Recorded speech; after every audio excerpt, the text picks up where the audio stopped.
بسم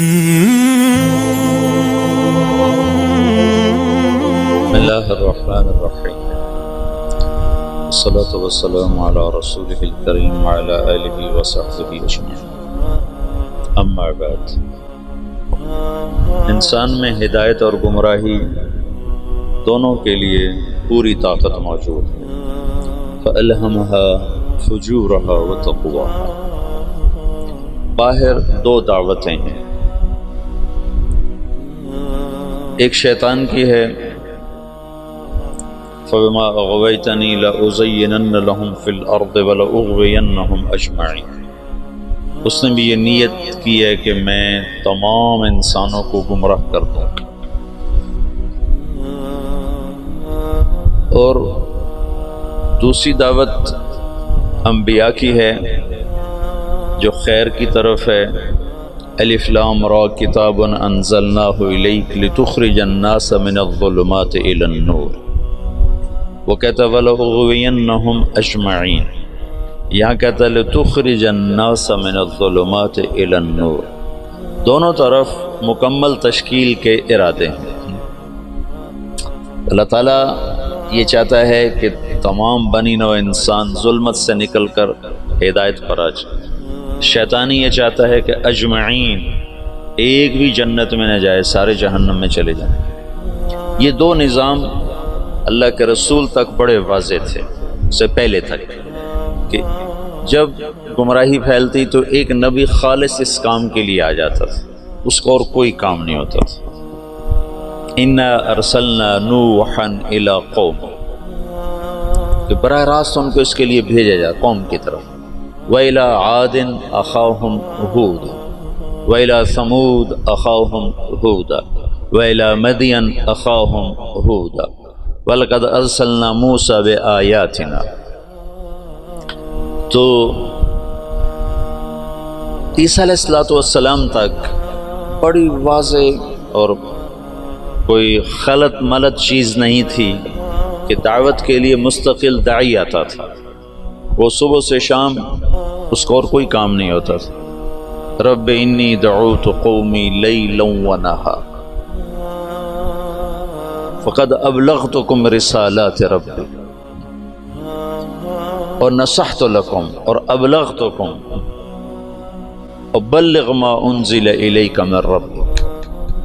جب اللہ کے رسول صلی اللہ تعالی علیہ وسلم تشریف لائے تو وہ بھی داعی بن کر آئے، وہاں بھی کوئی اشتباہ نہیں تھا۔ جب آپ چلے گئے تو امت کو دعوت کے لیے منتخب کیا گیا۔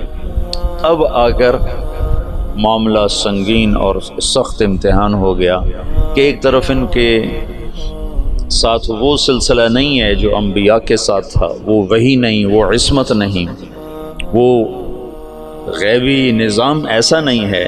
یقیناً نبی اور غیر نبی کا فرق تو ہوتا ہے۔ دوسرا، ان کے ساتھ ان کے معاشی مسائل، ان کے سماجی مسائل، ان کے عائلی مسائل، پھر سیاست بیچ میں آ گئی کہ اللہ نے حکومت دے دی، اقتدار دے دیا، حکومت کے اپنے تقاضے پیدا ہو گئے۔ قرن اول کے بعد عربوں سے علم منتقل ہو کر عجم میں چلا گیا کہ عرب جہاں بانی میں لگ گئے، ملک گیری میں لگ گئے، سیاست میں لگ گئے، علم سارے کا سارا موالی کے پاس چلا گیا۔ یہ جو آخری مفتی تھے، رئیس المفتین سعودی عرب کے شیخ بن باز رحمۃ اللہ علیہ، یہ عرب نہیں تھے، یہ موالی میں سے تھے، موالی میں سے تھے، وہ جو اس وقت کے خاندان آباد تھے، یہ ان میں سے تھے۔ تو عبد الملک ابن مروان نے ایک دفعہ شعبی سے پوچھا کہ حجاز کا کون ہے مفتی؟ ان کا عطاء بن ابی رباح۔ کہا وہ عجمی ہے کہ عرب ہے؟ کہا عجمی ہے۔ موالی ہے کہ عرب ہے؟ کہا موالی ہے۔ کہا یمن کا کون ہے؟ کہا طاؤس یمانی۔ کہا وہ موالی میں سے ہے کہ عرب میں سے؟ کہا موالی میں سے۔ کہا شام کا کون ہے؟ کہا مکحول ہے۔ کہا تو اس کا مصر کا کون ہے؟ کہا حبیب بن کچھ ہے۔ اور خراسان کا ضحاک بن قیس ہے۔ کہا عراق کا۔ تو شابی کہنے لگے میرے جی میں کہوں حماد، لیکن میں اس کے تیور دیکھ کے یہ سمجھ رہا تھا کہ اگر میں نے کسی غیر عرب کا نام لیا تو یہ مجھے قتل کر دے گا، تو میں نے کہا عراق کا ہے ابراہیم نخعی، تو تھا تو 19-20 کا فرق۔ ابراہیم نخعی بھی بہت بڑا نام ہے، لیکن شعبی کہتے ہیں میری ترجیحات تھیں حماد کے لیے، لیکن مجھے ڈر لگا کہ یہ مجھے مار دے گا، تو جب میں نے کہا ابراہیم نخعی تو اس نے کہا تو نے میرے اوپر سے ایک بوجھ ہٹا دیا، اب اگر تو کسی موالی کا نام لیتا تو میں مر جاتا۔ سبب کیا تھا کہ حکومت عرب کو ملی نا، تو وہ جیسے آج پیسہ عرب کو ملا تو وہ حفظ کرنا چھوڑ گئے، علم کی گہرائی ختم ہوتی چلی جا۔ حکومت سعودیہ نے حفظ کرنے پر انعام رکھا ہوا ہے، لیکن میں وہ حرمین میں ہے نا حفظ کے مکاتب، مدینہ میں بھی مکہ میں بھی، میں وہاں پھرتا ہوں دیکھتا ہوں تو کوئی عرب بچہ حفظ کرتا نظر نہیں آتا، حتیٰ کہ امارات والوں نے بڑا انعام رکھا ہے حفظ قرآن کا، لیکن کوئی عرب بچہ حفظ نہیں کرتا۔ وہاں بھی امارات میں بھی عجم کے بچے حفظ کر رہے ہیں۔ تو اب دعوت اس امت کا منصب تھا لِتَكُونُوا شُهَدَاءَ عَلَى النَّاسِ، سارے عالم کے انسانوں تک اللہ کا پیغام پہنچانا، لیکن اس کے ساتھ اتنی چیزیں اور شامل ہو گئیں کہ وہ روح، میں تو سید سلیمان ندوی رحمۃ اللہ علیہ نے جو مقدمہ لکھا ہے مولانا الیاس اور کے بارے میں جو کتاب لکھی ہے مولانا علی میاں رحمۃ اللہ علیہ نے، تو مولانا الیاس اور ان کی دینی دعوت، تو اس کے شروع میں سید سلیمان ندوی بہت بڑی شخصیت ہیں، انہوں نے مقدمہ لکھا ہے کہ اس امت کا اصل کام تھا دعوت الی اللہ، پر افسوس کہ 100 سال بھی نہ گزرے کہ امت اپنا کام بھول گئی، انہوں نے تو پہلی صدی میں ہی اس کو ختم کر دیا۔ اور کچھ ایسی بے وزن بات نہیں، وہ تو خیر بے وزن میں کا تبصرہ کرنے والا ہوتا کون ہوں، تو بہت بڑی شخصیت ہیں، ان کی بات بڑی تحقیق کے ساتھ اور بڑی محققانہ ہے، اللہ نے ان کو بہت کچھ نوازا تھا۔ تو وہ اسباب ایسے بنے کہ حکومت بھی آ گئی، سیاست بھی آ گئی، آپس کی لڑائیاں بھی شروع ہو گئیں اور دشمن بھی سر پہ چڑھ آئے ہیں، تو جو روح دعوت تھی لِتَكُونُوا شُهَدَاءَ عَلَى النَّاسِ، کتنی واضح بات تھی کہ تمہارا کام لوگوں تک پیغام حق کی گواہی پہنچانا ہے، پیغام حق لوگوں تک پہنچانا تمہارے ذمے ہے۔ اور کنتم خیر امت اخرجت للناس، یہاں بھی للطالبین نہیں تھا، للطلبہ، نہ للطالبین نہ للطلبہ نہ للمریدین، کہ شیخ صرف مرید کا فکر کر رہا ہے، ایک شیخ اپنے مسالکین کا، اپنے مریدین کے فکر میں، ایک مہتمم اپنے طلبہ کے فکر میں ہے، للناس ایک بادشاہ اپنی مملکت کے فکر میں ہے، اخرجت للناس، تو ایسا بھولا۔ یہ سارے اسباب میں نے 2-3 دن سے آپ کو امت کا سیاسی پس منظر بتائے کہ وہ کیا اسباب تھے جس سے روح دعوت ماند پڑ گئی۔ اگر یہ دین کی حفاظت کا اللہ نے وعدہ نہ کیا ہوتا تو صحابہ کے بعد اس میں تحریف ہو جاتی، جیسے پہلوں نے کر دی تھی، ہم بھی کر گئے تھے۔ یہ تو اللہ نے کہا اِنَّا نَحْنُ نَزَّلْنَا الذِّكْرَ وَإِنَّا لَهُ لَحَافِظُونَ، میں اس کا حافظ ہوں۔ لہٰذا اللہ ہر صدی میں، ہر دور میں، یہ جو تاریخ دعوت و عظیمت مولانا علی میں نے لکھی ہے نا 8 جلدوں میں، یہ 800 جلدوں میں بھی لکھی جائے تو اس کا حق ادا نہیں ہو سکتا، گرچہ ان کا قلم جس مضمون پہ چلتا ہے اس کا حق ادا کرتا ہے، لیکن میں دیانتداری سے کہتا ہوں، میں بھی تاریخ کا چھوٹا سا طالب علم ہوں، اس پر 8 کی بجائے 800 جلدیں بھی مولانا علی میاں لکھ دے اور وہ لکھنے کی طاقت رکھتے تھے، تو بھی میں دعویٰ کرتا ہوں کہ تاریخ دعوت و عظیمت کا حق ادا نہیں ہو سکتا تھا۔ ایسے رجال اللہ نے بھیجے، ایسے لوگ، عورتیں تک ایسی آئیں کہ جنہوں نے ہزاروں لاکھوں کی ہدایت کے سامان پیدا کر دیا۔ تو یہ اللہ تعالیٰ تجدید کرتا رہا کہ اسلام کو اللہ نے باقی رکھنا ہے جب تک سورج مغرب سے نہیں نکلتا، ہمیں کوئی مٹا نہیں سکتا، چونکہ اللہ نے اسلام کو باقی رکھنا ہے، اور اسلام کے باقی رہنے کے لیے مسلمان کا باقی رہنا ضروری ہے۔ تو لہٰذا چاہے اس سے بھی زیادہ ایٹمی طاقتیں مسلمانوں کے خلاف ہو جائیں، اسلام کو نہیں مٹا سکتے، بلکہ عین ممکن ہے کہ چونکہ یہ امت بڑھاپے کا شکار ہے، اللہ انہی قوموں کو ایمان کی دولت نصیب فرما دے، جیسے 7ویں صدی میں اللہ نے تاتاریوں کے ساتھ کیا کہ 7ویں صدی میں مسلمان سیاسی طور پر ختم، اخلاقی طور پر پستی کا شکار۔ اب بوڑھے آدمی کو 100 بوتل خون کی لگا دو تو وہ جوان نہیں بن سکتا، اسے سونے کے کشتے کھلا دو وہ جوان نہیں بن سکتا، اس کی عمر ڈھل چکی ہے اور بڑھاپے کا علاج کوئی نہیں۔ اور ابن خلدون نے اپنے مقدمہ ابن خلدون میں لکھا ہے کہ جیسے فرد کی جوانی اور بڑھاپا ہوتا ہے، ایسے قوم پر بھی جوانی اور بڑھاپا ہوتا ہے۔ جیسے فرد کے بڑھاپے کو واپس نہیں لایا جا سکتا، ایسے ہی قوم کے بڑھاپے کو واپس نہیں لایا جا سکتا۔ یہ بات تو ابن خلدون کی۔ اگلی بات میں کر رہا ہوں کہ قوم بڑھاپے کا شکار تھی اور نظام ٹوٹ چکا تھا، تو جتنے قائدین مصلحین کھڑے ہوئے وہ شان و شوکت مسلم کو واپس لانے کی دعوت لے کر کھڑے ہوئے۔ بوڑھے کو جوان کرنے کے چکر میں لگ گئے، بوڑھا تو جوان نہیں ہو سکتا۔ وہ ایک بنیا جا رہا تھا تو سامنے سے اس کو کوئی مل گیا لوٹنے والا، اس نے کہا چلو شاید بنیا ویسے ہی ڈر جائے گا، تو اس کے ہاتھ میں کچھ نہیں تھا، اس نے ایک تنکا اٹھا لے کر نکال جو تیرے ہاتھ میں، اس نے جیب سے ایک پیسہ نکال کے دے دیا، یہ لو۔ کہا میں تجھ سے سارے مانگ رہا ہوں، تو ایک پیسہ دے۔ کہنے کے پہلے اپنا ہتھیار تو پہلے اپنے ہتھیار تو دیکھ لے۔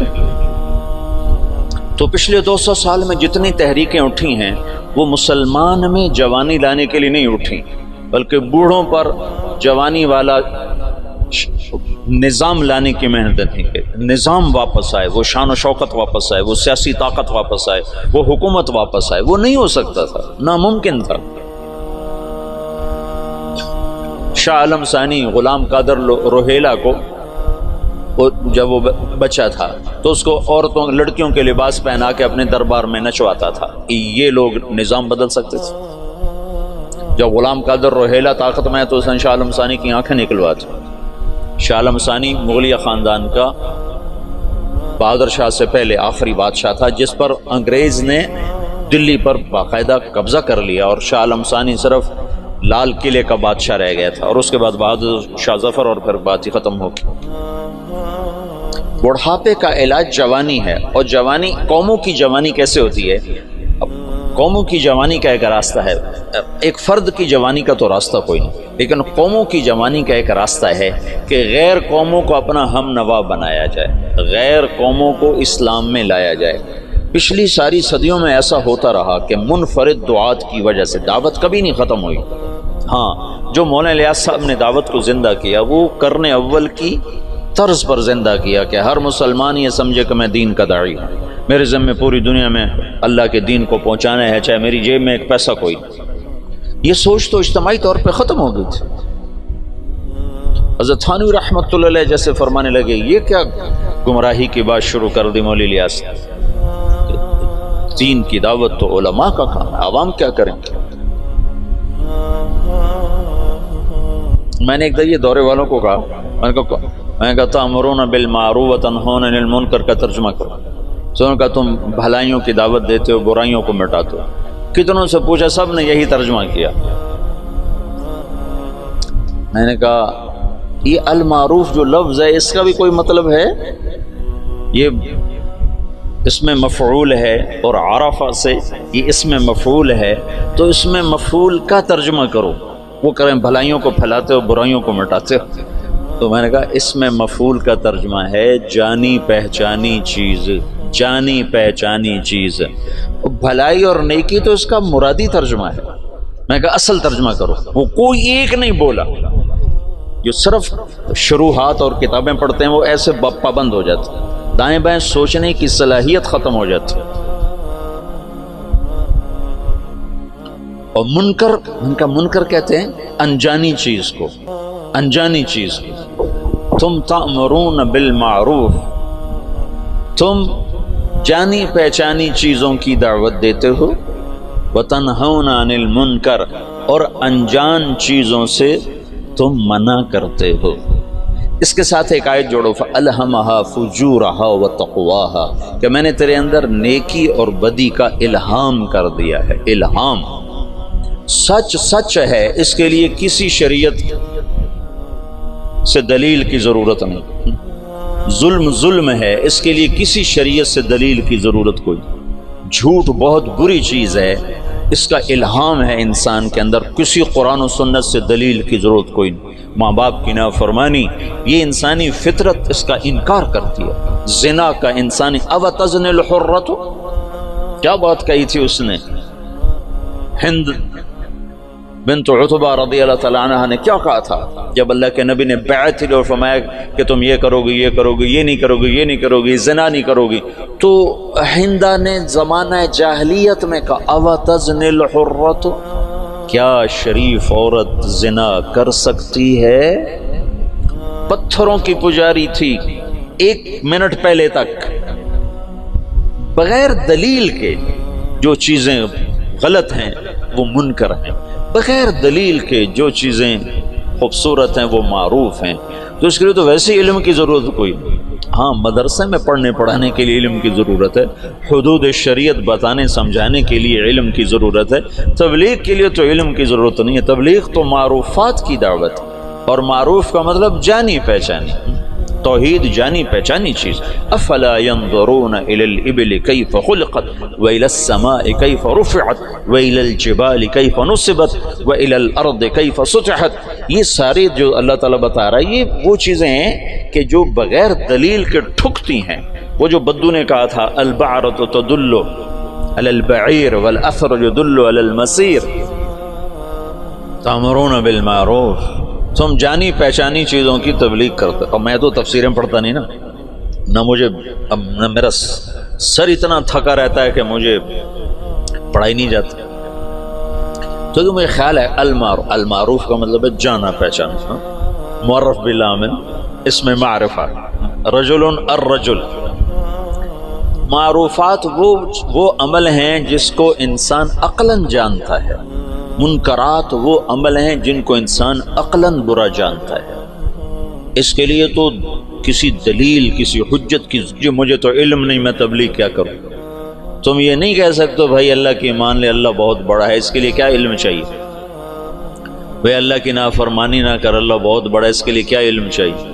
بھائی اللہ کے رسول کی مان لے دونوں جہان کی کامیابی کا راستہ لے کر آئیں، اب دوزخ سے بچ جا جنت والا بن جا، یہ تبلیغ ہے؟ منکر دیکھتے او غلط غلط، یہ منکر ہاں کیا زبردست چیز ہے، یہ معروف ہے جس کے لیے ہمیں کسی دلیل کی ضرورت ہی نہ ہو۔ حلال حرام کے لیے دلائل چاہیے، تو یہ منکرات میں سے ہیں لیکن کھلے میں سے نہیں ہیں، یہ علم کی چیز ہے، یہ مدارس اس کے لیے بنائے گئے ہیں۔ اور دعوت تو ایک عام ہے، ان پڑھ میواتیوں نے عالم کو ہلا کے رکھ دیا۔ مولانا علی میاں تشریف فرما تھے رحمۃ اللہ علیہ، ایک میواتی اٹھا مولانا الیاس صاحب کے بیان سے، تو پیچھے بیٹھتے کہنے لگے میاں جی کیا سمجھے کہ کوئی یقین کی بات کر رہو، یقین اللہ پر یقین، اللہ پر یقین کو یقین کی بات کر رہو، یہ ان کا مخاطب تھا۔ تو تبلیغ کے لیے علم نہیں چاہیے، مدرسے کے لیے علم چاہیے۔ معروفات وہ ہیں جو ایک ان پڑھ بھی کہے ہاں واہ واہ کیا زبردست چیز، اور بے کی شروط اور بے فاسد بے باطل یہ تو سارے وہ منکرات ہیں جو بڑے چھپے ہوئے ہیں، ان کے لیے دلائل چاہیے۔ اور ماں باپ کی نافرمانی کھلا منکر، سر عام شراب پینا یورپ میں بھی برا سمجھا جاتا ہے، جہاں شراب کے بغیر وہ ایک پل نہیں زندہ رہ سکتے، وہاں بھی ایسے شراب پینا برا سمجھا جاتا ہے، کھلے عام کو شراب پینا۔ میں اتنا یورپ امریکہ پھرا ہوں، میں نے کسی کو سڑک پہ شراب پیتا نہیں دیکھا، الگ پیتے ہیں، پینے کی جگہ الگ ہیں ان کے ہاں جو زنا کا مفہوم ہے ان کے ہاں کہ کسی عورت سے زبردستی کر رہا ہوں، پورے یورپ میں کسی کو جرت نہیں کہ کسی عورت کو ہاتھ لگاتا، ننگی لڑکیاں پھر رہی ہوتی تو کسی کو جرت نہیں کہ ہاتھ لگاتا۔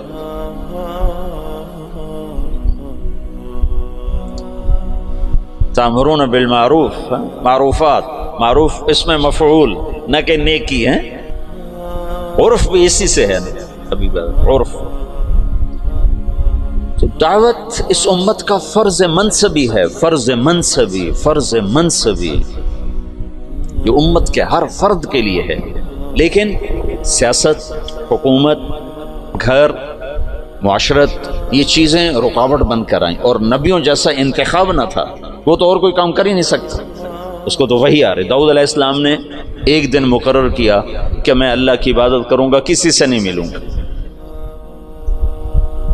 بڑی اونچی دیواریں بنائیں، اندر بیٹھ گئے، بس اللہ اللہ کروں گا، کسی سے نہیں ملوں گا، ایک دن مقرر کیا۔ پہلا دن تھا، اور اذ تصور المحراب، دو فرشتے انسانی شکل میں دیوار پلنگ کے اندر، ففزع منہم، داؤد علیہ السلام ڈر گئے، کس لیے کہ دیوار اتنی اونچی ہے کہ کوئی اس کو کود کر پار نہیں کر سکتا، دروازہ بند ہے، اور دیوار اتنی اونچی ہے کہ اس سے اوپر چڑھ کر کوئی آ نہیں سکتا، یہ کہاں سے آ گیا، یہ کون ہے؟ انہوں نے کہا لا تخف خصمان بغا بعضنا علی بعض، بھائی ہم دونوں میں جھگڑا ہو گیا، آپ مہربانی کرو ہمارا جھگڑا نمٹا دو، ان ھذا اخی لہ 99 نعجہ ولی نعجۃ واحدہ فقال اکفلنیھا وعزنی فی الخطاب، یہ جھگڑا تو ایک 5 سال کا بچہ بھی نہیں مٹا سکتا۔ تو وہ جو داؤد علیہ السلام سجدے میں گرے اور فاستغفر ربہ، اور وہ کس بات پر استغفار ہے؟ یہ اللہ کی تنبیہ تھی کہ داؤد تو نبی بن کر آیا ہے، تو عابد بن کر نہیں آیا، عبادت بعد میں ہے، دعوت پہلے ہے، یہ دن میں نے لوگوں کے لیے رکھا ہے، اور تو نے بندگی کرنی ہے تو رات کو کر، تو کسی سے نہیں ملنا چاہتا تو رات کا وقت اس کے لیے مقرر کر، قم اللیل الا قلیلا ومن اللیل فتہجد بہ نافلۃ لک وباللیل، یہ جو رات کا وقت ہے، وبالاسحار ہم یستغفرون، یہ رات کو تم اٹھو اور میرے مجھ سے باتیں کرو، کسی سے نہ ملو، لیکن دن میں تم دروازے بند کرو، دیواریں اونچی کرو، تو یہ منصب نبوت کے خلاف ہے، اس پر استغفار کیا ہے، اس پر توبہ کی ہے، اور اس پر اللہ کے سامنے معافی مانگے کہ اوہ یا اللہ میں معافی چاہتا ہوں، میں معافی چاہتا ہوں۔ تو نبی کا کام لوگوں میں پھرنا ہوتا ہے، لوگوں کو کھینچنا ہوتا ہے، اس کی حفاظت ہو رہی ہوتی ہے نا، وہ کوئی ادھر ادھر ہو ہی نہیں سکتا کہ عصمت کا سایہ ہوتا ہے۔ اب ہمارے ساتھ تو ایسا معاملہ تھا نہیں، اور پھر اس امت کو عروج ملا، 1000 برس کی حکومتیں ملی، ساری دنیا میں آدھی دنیا سے زیادہ انہوں نے حکومت کی، تو بہت سے عوامل جمع ہوتے گئے، اس کی میں نے تھوڑی تفصیل آپ کو بتائی تھی۔ پھر ہندوستان کی حد تک تبلیغ کا کام یہاں سے 1926 میں تبلیغ کے کام کی ابتدا ہوئی۔ مولانا الیاس صاحب رحمۃ اللہ علیہ صوفیاء میں سے تھے، علماء میں سے تھے، اگر وہ اسی طرز پر چلتے جو چل رہا تھا تو کوئی خانقاہ بناتے یا کوئی دارالعلوم بنا لیتے، نظام الدین میں کوئی دارالعلوم بنا لیتے، خانقاہ بنا لیتے۔ ہندوستان بر صغیر کے حالات اور اسلامی سلطنتوں سے قدر مختلف ہے، یہاں پہلی صدی میں اسلام آ گیا، یہ ہندو علاقہ ہے۔ یہ جو سری لنکا ہے، یہاں عرب تاجروں کے ذریعے سے یمن سے جو آتے تھے بحری جہاز، ان کی تبلیغ سے یہاں اسلام آ گیا، اور یہاں کا جو راجہ تھا وہ تو مسلمان نہیں تھا، لیکن عوام الناس میں اسلام آ گیا۔ اور یہ جو ساتھ مالدیپ ہے، مالدیپ کوئی 2500 جزیروں کا ملک ہے، مالدیپ 2500 جزیروں کا ملک ہے، اور وہ جزیرے لمبے سے لمبا جزیرہ 11 کلومیٹر ہے، اس کا نام ہے مالے، اسی میں ان کا دارالحکومت ہے۔ باقی سارے جزیرے بس ایسے جیسے تمہارا مدرسہ ہے، اتنا ایک جزیرہ ہوگا، ایسے وہ چھوٹے چھوٹے جزائر پر ہے۔ عنبر وہاں بہت نکلتا ہے، اللہ نے ان کو رزق دیا ہوا ہے عنبر کے ذریعے سے۔ تو یہ ان جزائر سے ایک قافلہ جا رہا تھا، اس میں یہاں کچھ عرب قبائل آباد ہو گئے تھے، تو ایک قافلہ بحری جہاز پر سری لنکا کے بادشاہ نے تحفے تحائف ولید بن عبد الملک کو دی، ان سے دوستی لگانا چاہتا تھا۔ تو جب یہ کراچی کے قریب گزرا بحیرہ عرب سے، تو تیبل یہ دریائے سندھ کے کنارے تھا، یہ سندھ کا بہت بڑا شہر تھا اس وقت، تو وہاں سندھ کے ڈاکوؤں نے بحری جہاز پہ حملہ کیا اور قافلہ بھی لوٹ لیا، اور عورتوں کو بھی قید کر لیا، مردوں کو کچھ قتل ہو گئے۔ تو ایک عورت پکاری یا للحجاج یا للحجاج یا للحجاج۔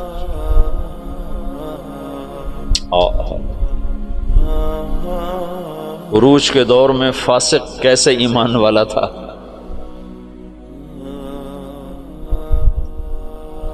تو کچھ جو لوگ انہوں نے مال لوٹنے کے بعد کچھ لوگ چھوڑ دیے تھے، تو یہ لٹا پٹا قافلہ جب پہنچا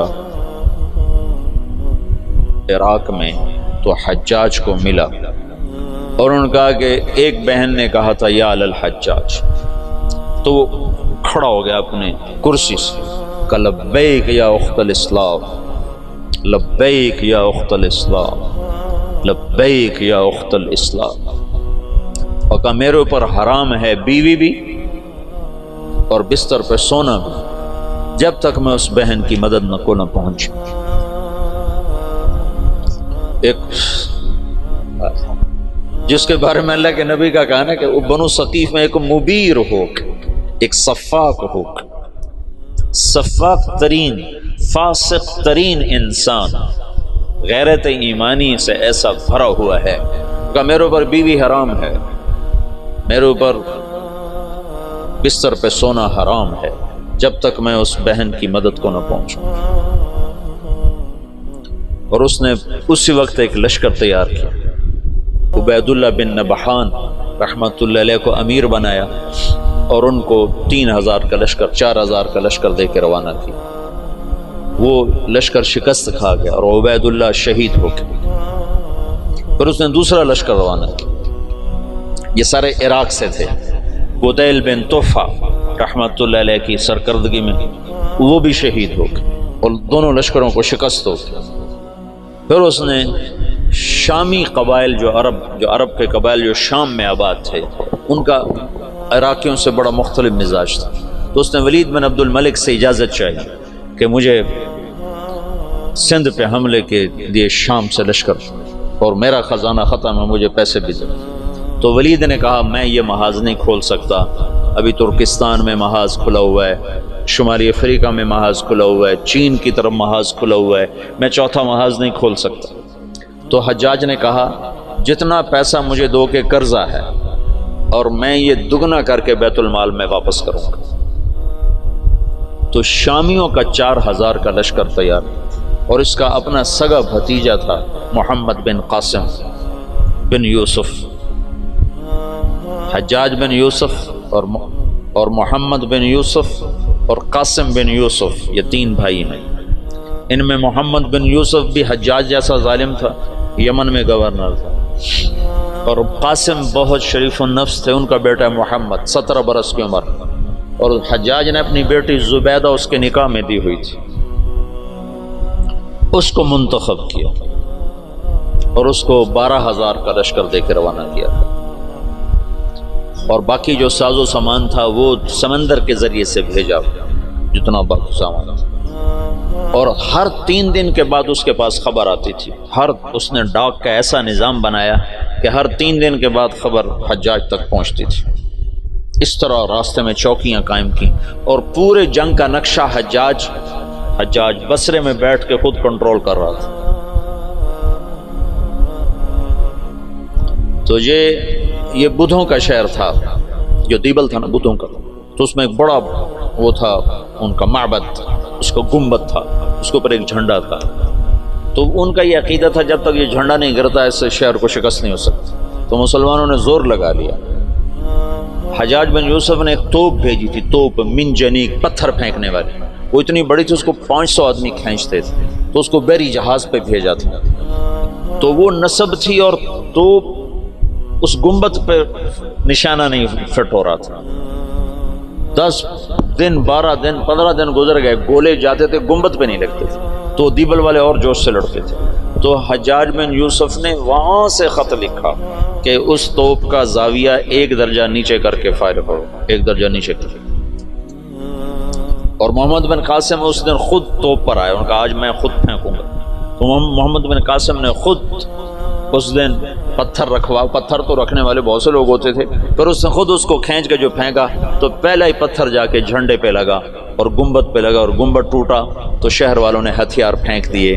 یہ 92 ہجری کی بات بتا رہا ہوں، 90 ہجری کی بات بتا رہا ہوں۔ 90 ہجری میں اسلام کا پہلا داخلہ ہے فاتحانہ۔ ویسے تو سرندیپ یہ ہندوستان کا حصہ تھا، سری لنکا ہندوستان کا حصہ تھا، اور وہاں دعوت پھیل چکی تھی، وہاں اسلام پھیل چکا تھا دعوت کے ذریعے، لیکن فاتحانہ انداز میں جو مسلمان بر صغیر میں داخل ہوئے ہیں تو محمد بن قاسم رحمۃ اللہ علیہ اس کا ذریعہ بنے اور دیبل فتح ہوا ہے۔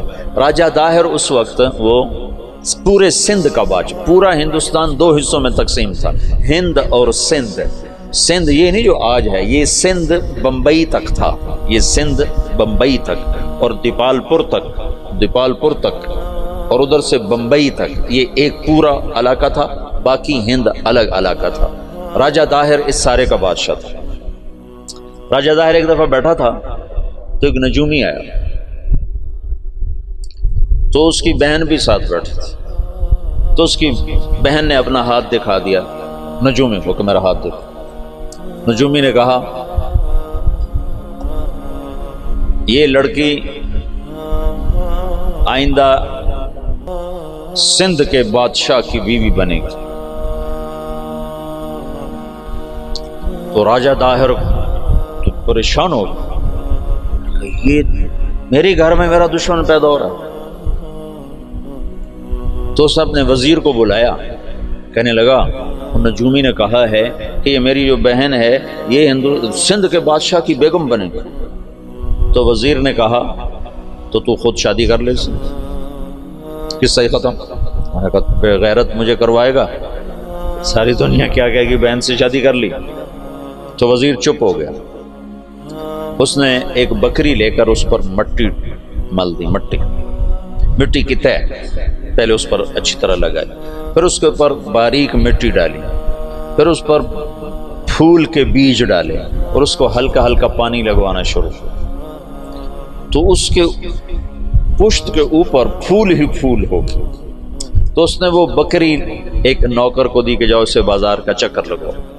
میں نے چکر لگوایا تو سارا شہر اکٹھا ہو گیا، بکری کے اوپر پھول، بکری کے اوپر پھول، سب حیران پریشان۔ اگلا دن کا پھر چکر لگاؤ، پھر لوگ اکٹھے ہو گئے، اگلا دن پھر چکر لگاؤ، پھر تھوڑے ہو گئے، پھر چوتھے دن اور تھوڑے ہو گئے، 5 دن اور، چھٹے دن اور، 7ویں دن کوئی بھی دیکھنے نہیں آیا۔ تو وہ بکری لے کر داہر کے پاس آ گیا، کہنے لگا اس بکری میں تیری کہانی لکھی ہوئی ہے۔ وہ کیسے؟ تب پہلے زیادہ لوگ تمہیں گالیاں دیں گے، پھر اسے تھوڑے گالیاں دیں گے، پھر اسے تھوڑے گالیاں دیں گے، پھر ایک دن چپ کر جائیں گے، تو اسے شادی کر لیا۔ اس بکری سے اس نے اس کو دلیل سمجھائی، تو اس کم وقت نے حکومت کے لالچ میں اپنی بہن سے شادی کر لی۔ حالانکہ ہندو بھی بڑے غیور، بڑے غیرت والے، یہ راجپوتوں کی تاریخ ہے، بہت غیور لوگ ہوتے تھے۔ یہ تو آپس کی لڑائیوں کی وجہ سے بے وقوفی کی حد تک آپس میں لڑتے تھے، تو غیروں کو ان پر چھا جانے کا موقع اس وجہ سے ملتا تھا۔ تو وہ اس نے اپنی بہن سے شادی کر لی۔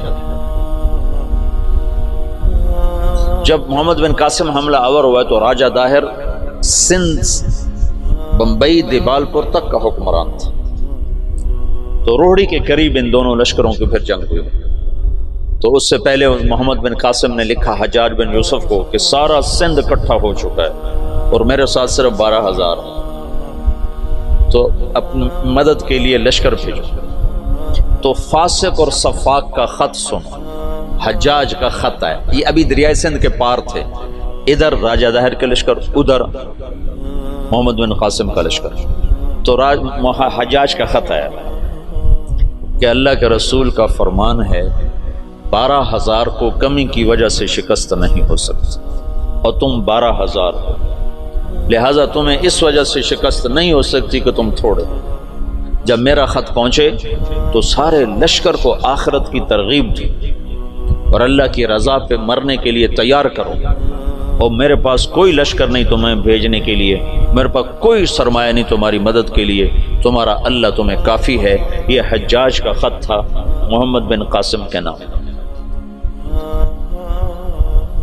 تو پھر انہوں نے روہڑی کے قریب دریائے سندھ کتنا پھیل جاتا ہے، انہوں نے وہاں سے دریا پار کیا، اور روہڑی کے آس پاس اب بھی اس کے کھنڈارات ہیں۔ یہ خوفناک جنگ لڑی گئی جس میں راجہ داہر قتل ہوا اور اللہ تعالیٰ نے مسلمانوں کو فتح دی، اور محمد بن قاسم ملتان تک 92 ہجری میں 90 میں داخل ہوا، 92 میں 2 برس کے بعد ملتان پہنچا، اور اس کے حسن سلوک سے لوگ ہندوؤں نے جو مسلمان نہیں ہوئے تھے انہوں نے محمد بن قاسم کے بت بنائے اور اس کی پرستش کرتے رہے۔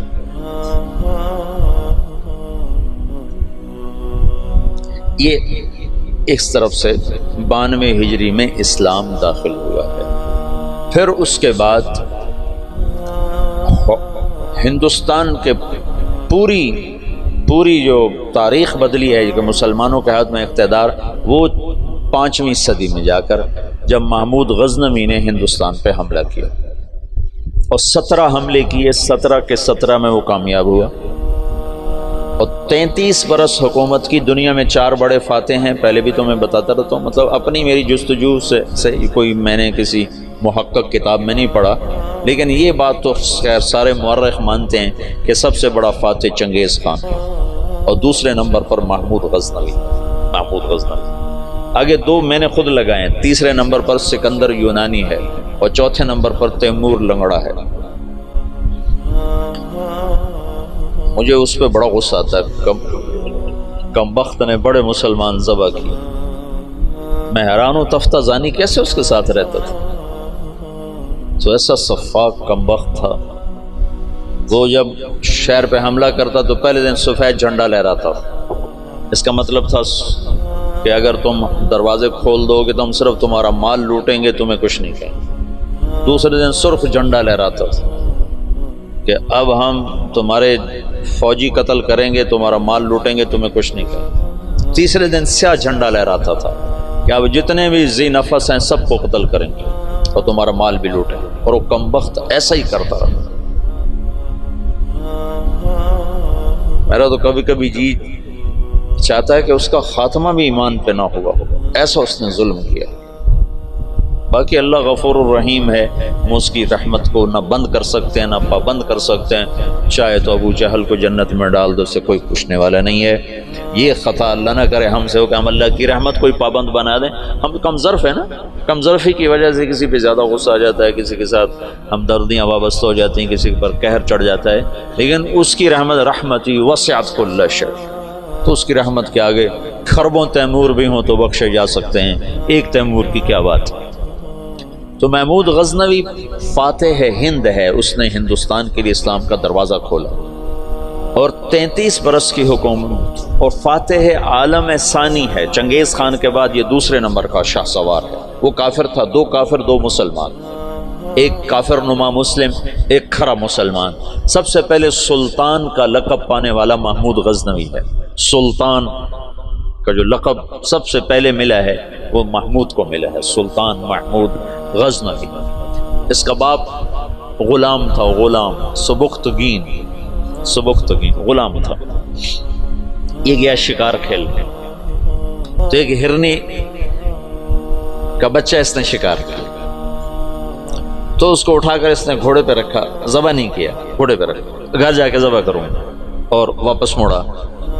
ایسے اس کے پیچھے نظر پڑی تو اس نے دیکھا وہ اس بچے کی ماں اس کے پیچھے آ رہی تھی،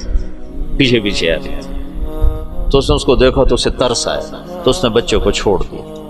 تو بچہ جا کے ماں سے جو ملا تو ہرنی نے تشکرانہ یوں سبکتگین کے آگے یوں سر جھکایا کہ تیری بڑی مہربانی۔ رات کو سبکتگین نے خواب دیکھا کہ تو نے مخلوق پہ رحم کیا، اس کے سلے میں اللہ نے تیری اولاد کے لیے بادشاہی کا فیصلہ کر دیا۔ تو سبکتگین نوکر سے ایک صوبے کا گورنر بنا، اور محمود غزنوی آدھی سے زیادہ دنیا کا بادشاہ بنا، اور غزنی پوری دنیا کا کسی زمانے میں سب سے خوبصورت شہر بنا۔ میں جب پڑھتا تھا رائمنڈ میں تو میں نے خواب دیکھا کہ میں اپنے آبائی قبرستان گیا جہاں ہمارے بزرگ دفن ہیں، وہاں سے نکلا تو 2 کتے میرے پیچھے لگے، ایک کالا ایک سفید۔ تو میں نے ایک کتے کو پکڑا ٹانگوں سے اور دوسرے کتے پہ مارنا شروع کیا، مار اس دونوں کو ختم کر دیا۔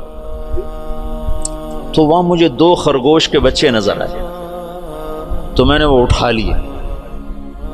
تو یہ وہ دور تھا جب جنگل زیادہ ہوتا تھا اور خرگوش کا شکار کیا کرتے تھے، کبھی جالی کے ساتھ کبھی کتوں کے ساتھ، پھر ان کو بھوننا پکانا، یہ وہ غالباً وہی لاشعور کی بات ہوگی۔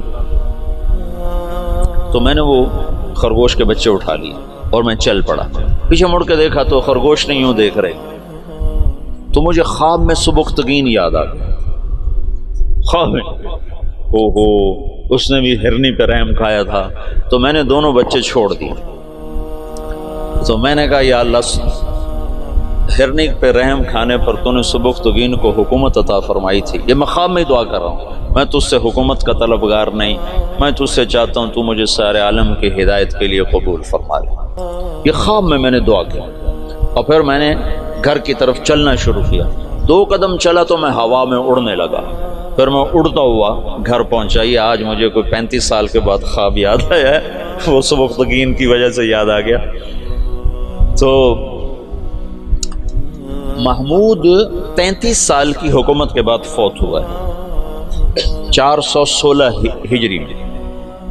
1974 میں غزنی میں زلزلہ آیا اور محمود کا مزار بھی ٹوٹ گیا، قبر بھی پھٹ گئی۔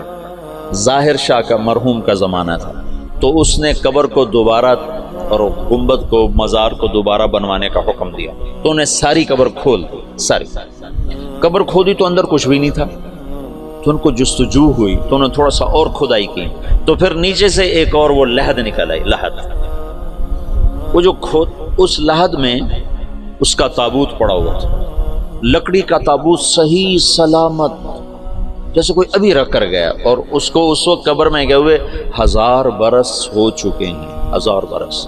وہ لکڑی سلامت ہے، تو ان کو جستجو ہوئی، جب لکڑی سلامت ہے تو اندر پتہ نہیں کیا ہوگا۔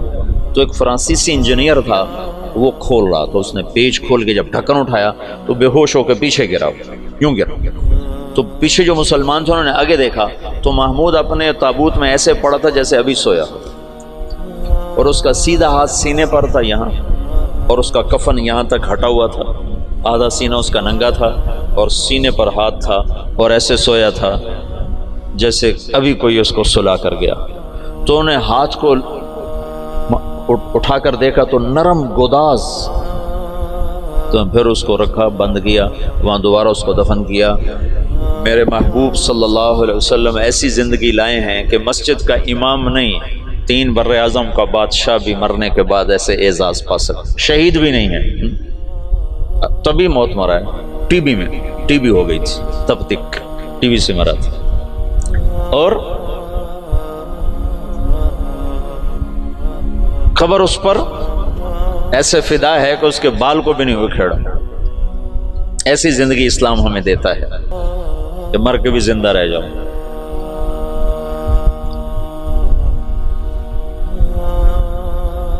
تو شہاب الدین غوری پھر پہلا بادشاہ ہے جس نے باقاعدہ، محمود کی مثال ہے جیسے کسی نے ہل چلا کر زمین برابر کر دی۔ اس کے پاس ایک شخص آیا کہ حضرت کا سلطان، میں بہت مظلوم ہوں۔ کیا ہے؟ کہ تمہارا بھانجا تیسرے چوتھے روز میرے گھر آتا ہے، میری بیوی کے ساتھ برا کرتا ہے، مجھے گھر سے نکال دیتا ہے، میری تجھ تک پہنچ بڑی مشکل سے ہوئی۔ تو محمود کا رنگ غصے سے سرخ ہو، اس نے کہا آئندہ جب ایسا واقعہ ہو فوراً میرے پاس آ، اور درباریوں سے کہا یہ شخص جب پہنچے، میں سو بھی رہا ہوں تو مجھے اٹھایا جائے۔ تیسری رات وہ آیا، تیسری رات بھاگتا ہوا، تو سلطان اس کے ساتھ اٹھا اور اس کے گھر پہنچا، اور اندر جاتے اس نے پہلے چراغ بجھایا، پھر ایک وار کر کے اس کا سر اتارا، پھر ساتھ ہی وہ زمین پہ گر کے کہنے لگا ویحک اسقط، تیرا بھلا ہو جلدی سے پانی لا۔ تو بھاگ کے گیا، پانی لایا، پانی پہ کہنے لگا چراغ جلاؤ۔ تو چراغ جلایا تو مقتول کو دیکھ کر اس نے کہا الحمدللہ۔ تو اس نے پوچھا سلطان یہ کیسے ہوا؟ میں کچھ باتیں سمجھنا چاہتا ہوں۔ تم نے چراغ آتے ہی بجھایا، قتل کر کے زمین پہ گر گئے، پانی مانگا، اس کو دیکھ کے الحمدللہ کہا، یہ کیا مسئلہ ہے؟ تو محمود نے کہا جس دن تم فریاد لے کر آئے تھے میں نے قسم کھائی تھی نہ کھاؤں گا، نہ پیوں گا، نہ سوؤں گا۔ میں 3 دن سے بھوکا بھی ہوں، پیاسا بھی ہوں، اور جاگا بھی ہوں کہ جب تک تیری مدد نہ کر لوں میرے اوپر کھانا پینا سونا حرام ہے۔ آج تیسری رات کا جاگا ہوا ہوں، ایک لقمہ کھانا نہیں کھایا، ایک گھونٹ پانی نہیں پیا۔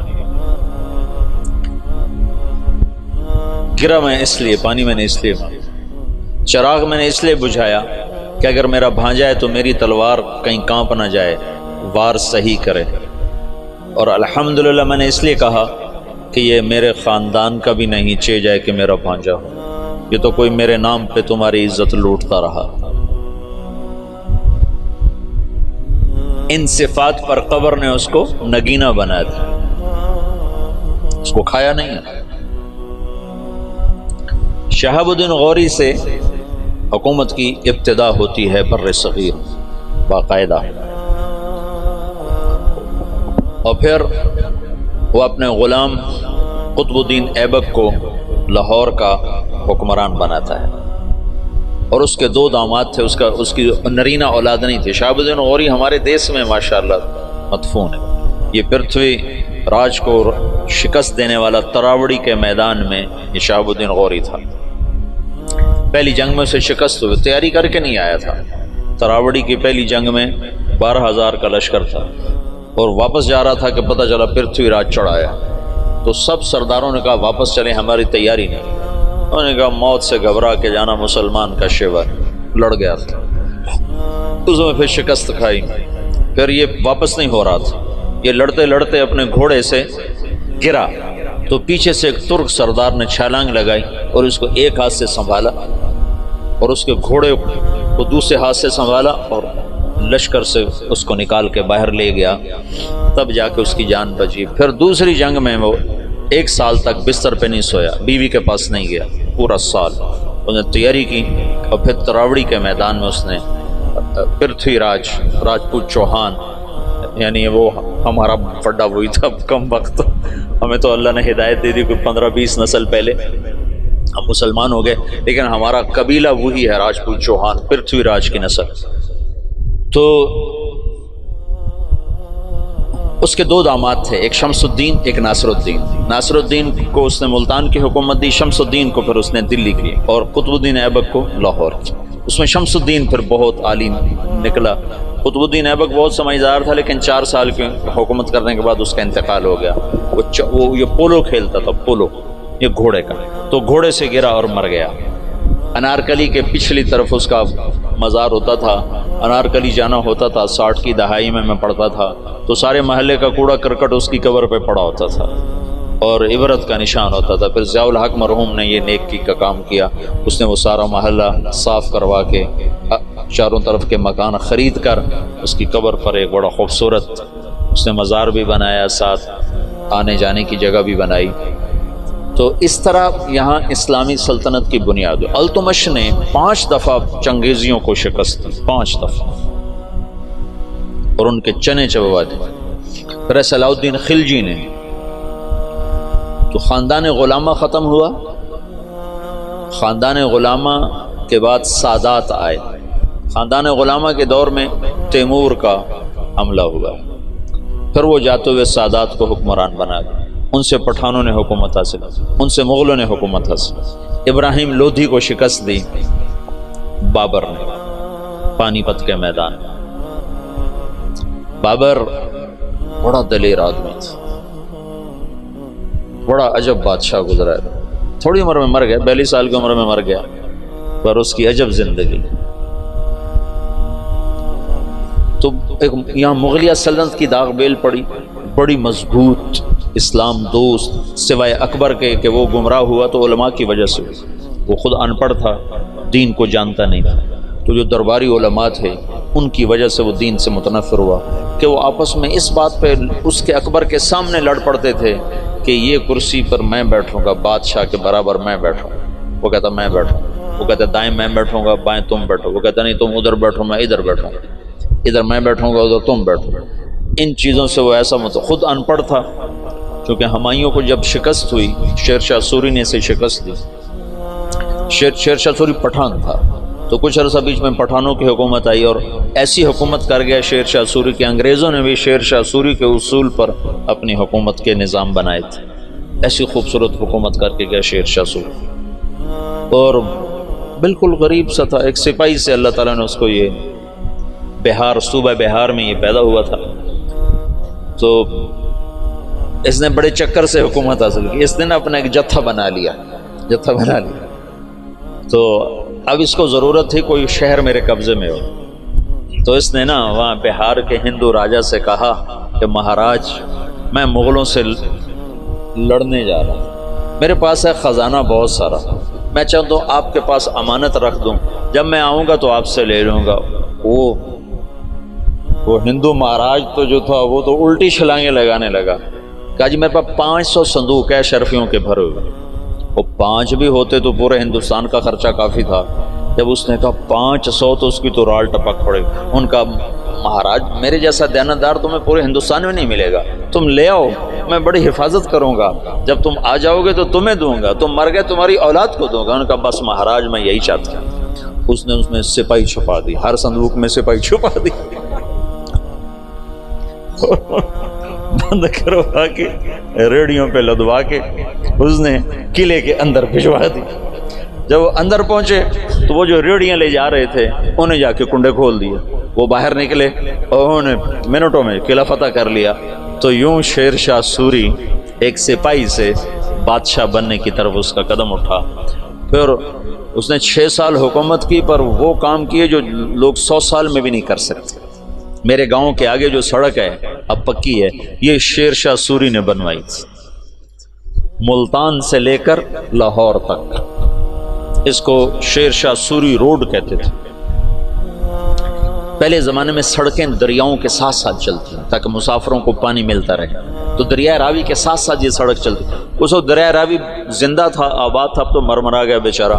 تو وہ ہمارے ساتھ بہتا تھا دریائے راوی. تو لمبا دریائے راوی کے بالکل کنارے کے اوپر تھا. جتنے بڑے اور مشہور شہر ہیں اگر آپ دیکھو گے تاریخ میں تو وہ بڑے دریاؤں کے کناروں پر ہوتے تھے کہ پانی کا بڑا وسیلہ دریا ہوتا تھا. ایسے کنویں اور ایسے نلکے ٹیوب ویل تو ہوتے نہیں تھے، تو دریاؤں سے پانی حاصل کیا جاتا تھا. تو شیر شاہ سوری نے ہمایوں کو شکست دی تو یہ وہاں سے بھاگا اور عمر کوٹ، یہ جو سندھ میں ہے عمر کوٹ، یہاں پہنچا تھا. تو یہاں اکبر پیدا ہوا، یہاں اکبر پیدا ہوا. پھر ہمایوں نے اس کو بیوی کے ساتھ کابل بھیج دیا، خود وہ ایران چلا گیا، ہجرت کر گیا. پھر ایران سے شیعہ بادشاہ کی مدد سے وہ واپس دوبارہ ہندوستان آیا. شیر شاہ سوری کی اولاد اتنی قابل نہیں تھے، اتنے سمجھدار نہیں تھے، تو وہ شکست کھا گئے. پھر دوبارہ اللہ نے مغلیہ سلطنت کو اقتدار بخشا.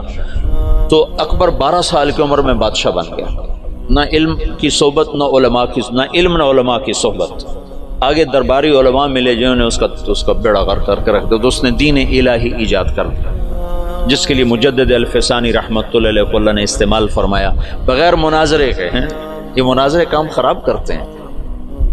نہ مناظرہ اسلام کا مزاج ہے. مولانا محمد قاسم نانوتوی رحمۃ اللہ علیہ ہمارے سب کے بڑے ہیں جنہوں نے دیوبند کی بنیاد رکھی. وہ مناظرے سے نفرت فرماتے تھے، کبھی کسی سے مناظرہ نہیں کیا، کبھی کسی سے. صرف بہت اصرار پر ایک دفعہ ایک تحریر شیعہ کے خلاف لکھی بس، جس پر مسلمان کا نام آتا تھا اس سے مناظرہ نہیں کرتے تھے. حالانکہ وہ ایسے مناظر تھے کہ وہ آریاؤں سے اور عیسائیوں سے، غیر مسلموں سے بادشاہ تھے مناظر کے. رحمۃ اللہ کرانوی صاحب رحمۃ اللہ علیہ، مولانا رحمۃ اللہ کرانوی، اگر یہ لوگ نہ ہوتے تو بر صغیر اندلس ہوتا، اسپین ہوتا. یہ تو لوگ آ گئے تھے. مجھے کل پرسوں تمہارے استاد شیخ رمضی نے بتایا کہ بورقیبہ نے زیتونیہ مدرسہ کیسے بند کیا. میں کہا اللہ علماء دیوبند کو جزائے خیر دے جو چٹائی پہ راضی ہو اور چوپڑی روٹی کے دھوکے میں نہیں آئے. حبیب بورقیبہ نے علماء کو چوپڑی روٹی کھلا دی اور پیسے پہ ان کو کھینچ لیا. جب وہ کھینچے تو پھر ہر سب کچھ چلا گیا. اور یہاں کے علماء بکے نہیں، بھوکے پیٹ پہ پتھر باندھ کے. حضرت نانوتوی کو نا والی دکن حیدرآباد نے خط لکھا کہ حضرت آپ میرے پاس تشریف لائیں، میں آپ کو 500 روپے مہینہ تنخواہ دوں گا. 500 روپے مہینہ 50 لاکھ روپیہ مہینہ ہے آج کا، 50 لاکھ روپیہ مہینہ. تو حضرت نانوتوی نے خط لکھا کہ میں دیوبند میں پڑھاتا ہوں، میری 5 روپے تنخواہ ہے. 2 روپے میں مدرسے میں چندہ دے دیتا ہوں تو 2 روپے میں میرے میاں بیوی کا بخوبی گزارا ہو جاتا ہے، اور 5واں روپیہ مجھے سارے مہینے پریشان کرتا ہے کہ اس کا کیا کروں، تو 500 کو لے کے کیا کروں گا؟ 500 کو لے کے کیا کروں گا؟ تو یہاں علماء کی ایک کھیپ ایسی آئی جو بکے نہیں،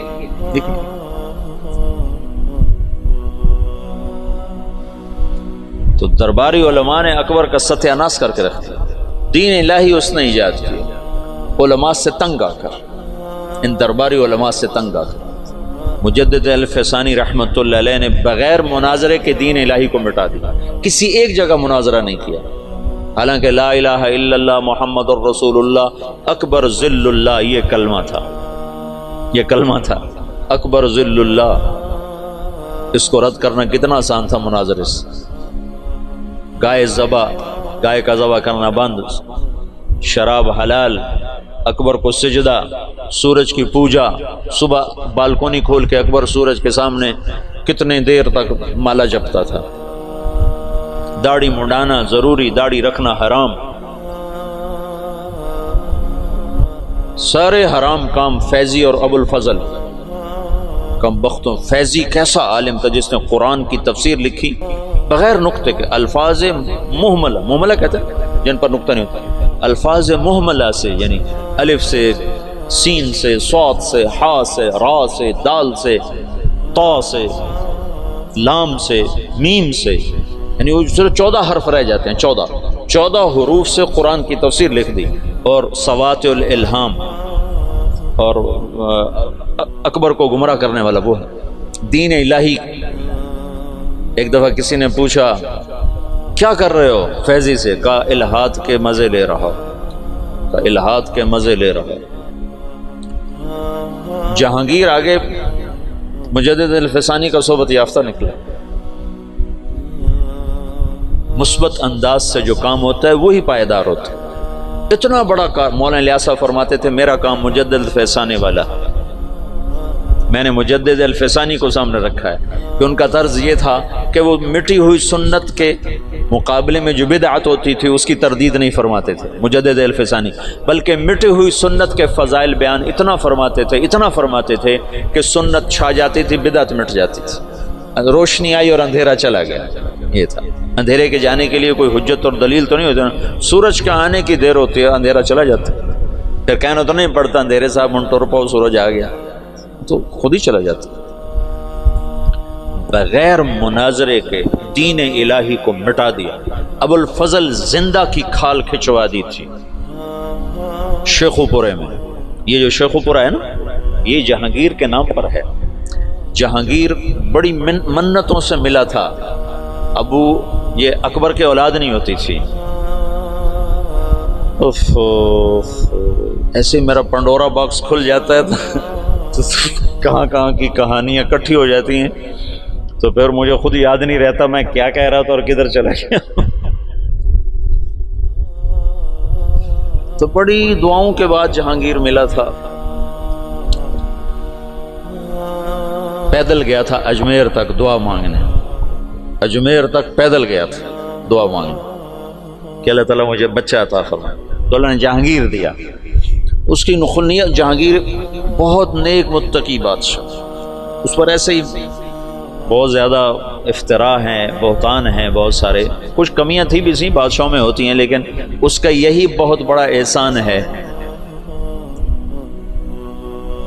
کہ اس نے دین الہی کو ختم کیا۔ تو یہ شیخو پورہ جہانگیر نے آباد کیا تھا۔ اکبر اپنے بیٹے جہانگیر کو شیخو کہا کرتا تھا پیار سے، شیخو بابا، شیخو بابا۔ ویسے نام اس کا سلیم تھا، جہانگیر اس کا لقب تھا، اور شیخو اس کا ابا اسے کہا کرتا تھا، شیخو بابا۔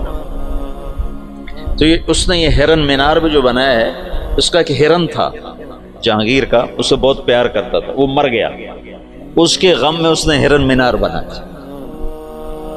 تو یہاں شیخو پورہ میں اب اس نے باپ کے خلاف بغاوت کی تھی اکبر کے بیچ میں، تو ابو الفضل اس نے بھیجا تھا سفیر بنا کے، میرے بچے سے بات کیا چاہتا ہے، حکومت تو تیری ہے، تو میرے خلاف کیوں آتا ہے؟ تو جب ابو الفضل آیا تو اس نے زندہ کی کھال اتارا، کہا تو ہے میرے باپ کو گمراہ کرنے والا، زندہ کی کھال اتروائی تھی اس نے۔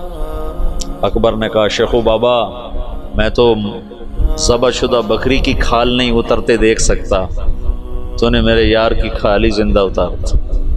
ان کا بابا یہ تیرا یار نہیں، یہ تیرا سب سے بڑا دشمن جس نے تجھے اس دین اسلام سے برگشتہ کر دیا۔ چنانچہ آخری 5 سال میں اکبر طائب ہو گیا تھا، اور تس کے جہانگیری جو جہانگیر کی سوانح ہے اس میں جہانگیر نے لکھا ہے کہ آخری وقت میں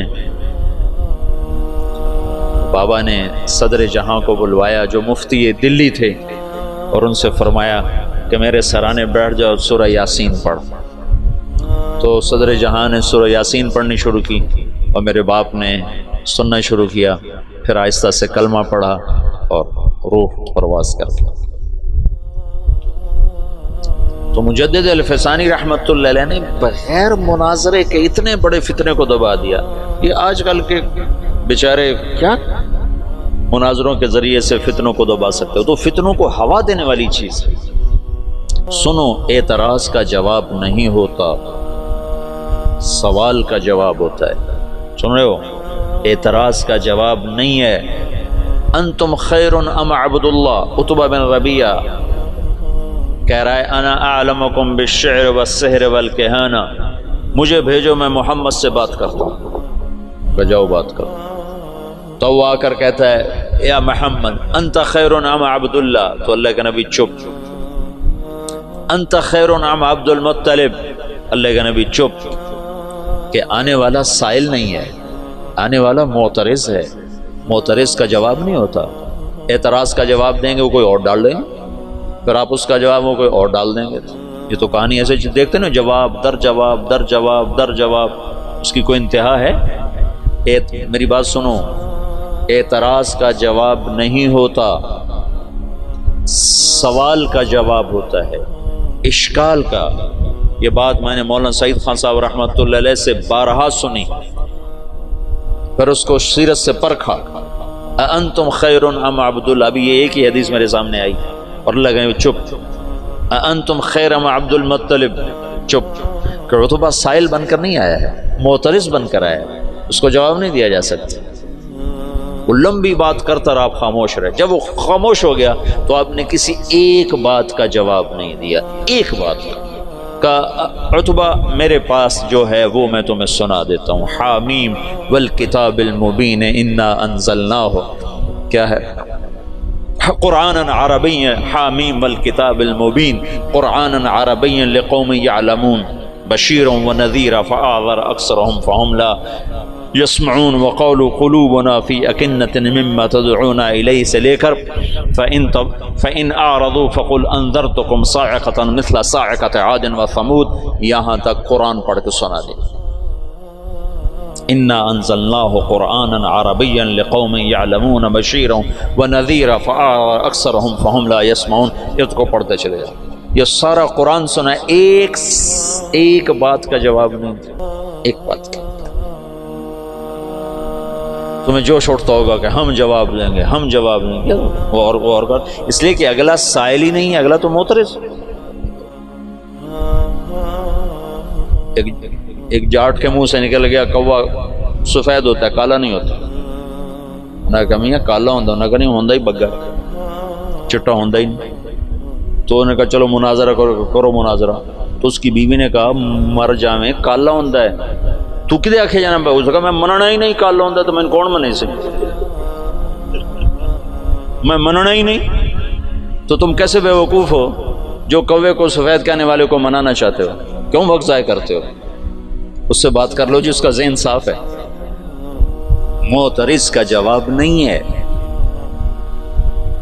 تو آج کل اعتراض ہیں، سوال نہیں ہے۔ سائل کا ضرور جواب ہے، اشکال کا جواب ہے، سوال کا جواب ہے، اعتراض کا جواب نہیں ہے۔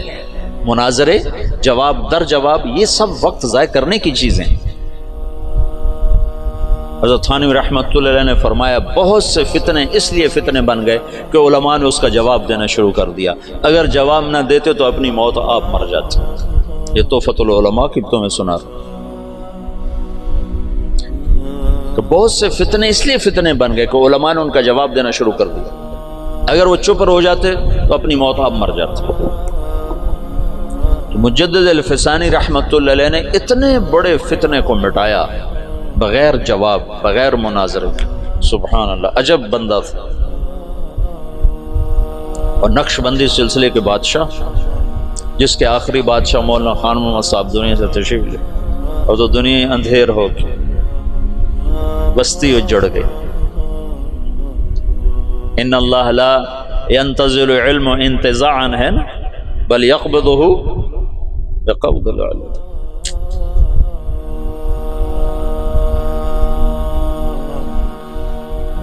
زمانہ خالی ہو گیا. خلت الدیار فصدت غیر مسود ومن الشقاء تفردی بالسودد. مغل سلطنت پہ زوال آنا تھا، ہر ایک پہ زوال آیا ہے. بر صغیر میں اسلام کی 800-900 برس حکومت رہی ہے، پھر زوال کا آنا ایک بدیہی چیز. جہانگیر کے سر میں درد تھا. دیکھو جب صلیبی جنگیں ہوئی ہیں نا 12ویں صدی میں، یعنی صدی عیسوی میں، اور اس میں مکمل شکست ہوئی، تو یورپ کی سوچ بدل گئی. جیسے 1945 میں جب جاپان پہ بم گرایا امریکہ نے، ہیروشیما ناگاساکی، تو ان کا صدر تھا ہیرو ہیٹو. اس نے کہا اب ہم ان سے علم کے میدان میں جنگ لڑیں گے، ہم ہتھیار کی جنگ ہار گئے. تو اس نے اپنی نسل کو اٹھا کے یورپ بھیجا، امریکہ بھیجا، انہیں اعلیٰ تعلیم دلوائی، پھر ان کے ذریعے سے ساری ٹیکنالوجی کا جاپانی زبان میں ترجمہ کروایا، پھر اس پہ لگایا. آج وہ اتنا بڑا عفریت بنا ہے کہ امریکہ اس کے سامنے بلی کی طرح بن چکا ہے. تو مغرب نے سوچا کہ ہم ان کو میدان میں شکست نہیں دے سکتے، تو انہیں اپنے علم کو اپنا میدان بنایا. جہانگیر کے سر میں درد ہے، آرام نہیں آ رہا.